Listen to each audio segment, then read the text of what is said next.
Why carry a separate device for music when your phone can do everything? The last iPod was discontinued in 2022, marking the official end of the dedicated music player era.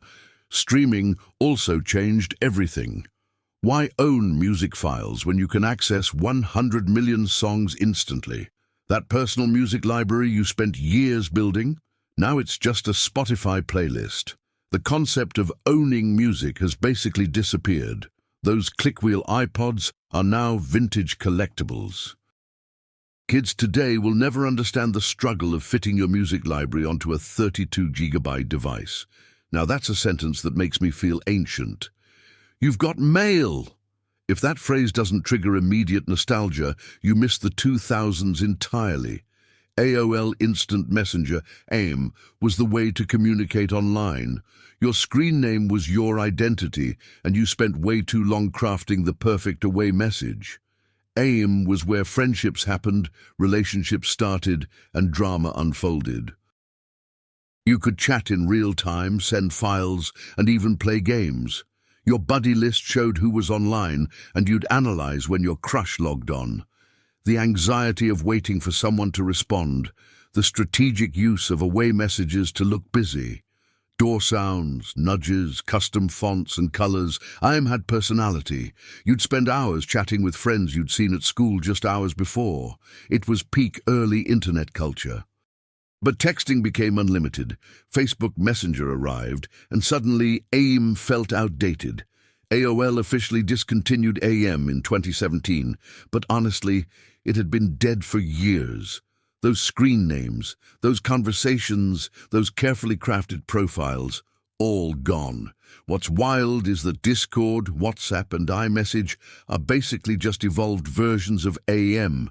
We're still instant messaging, we just do it with better technology and worse screen names. Making a mixtape CD in the 2000s was an art form and a love language.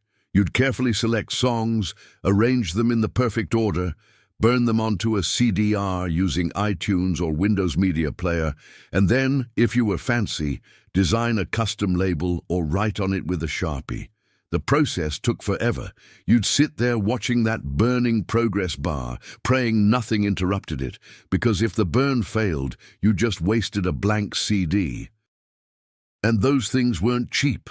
You'd buy spindles of 50 blank CDs and feel like a tech wizard.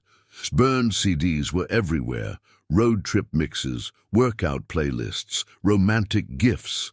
Car CD changers could hold 6 discs, and you'd debate endlessly about which mixes made the rotation. Streaming killed this completely. Why burn CDs when you can create infinite playlists instantly? Why limit yourself to 80 minutes of music when you have unlimited options?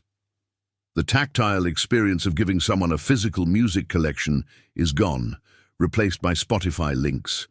Though I'll admit, receiving a carefully curated burned CD hit different than a shared playlist. The effort meant something. This isn't just about Blockbuster, it's about the entire anxiety-inducing concept of late fees. In the 2000s, renting movies came with massive pressure. You had to return that DVD by a specific time or face escalating charges.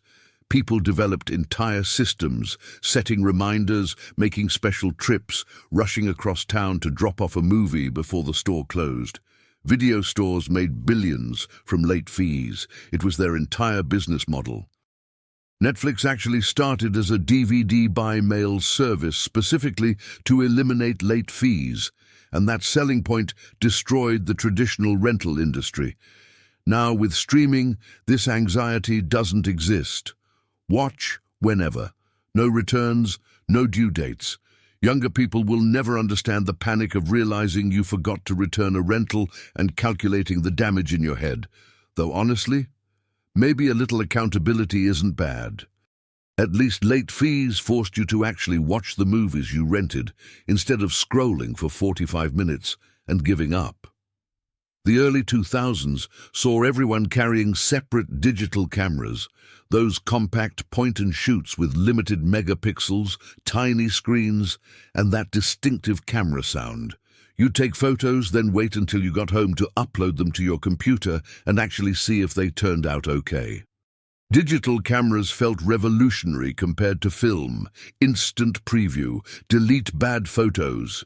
No developing costs. Camera phones existed, but the quality was terrible, so serious photos required a dedicated device. Then smartphones got good cameras, really good cameras. Now phones have multiple lenses, AI processing and image quality that matches professional equipment from just a decade ago.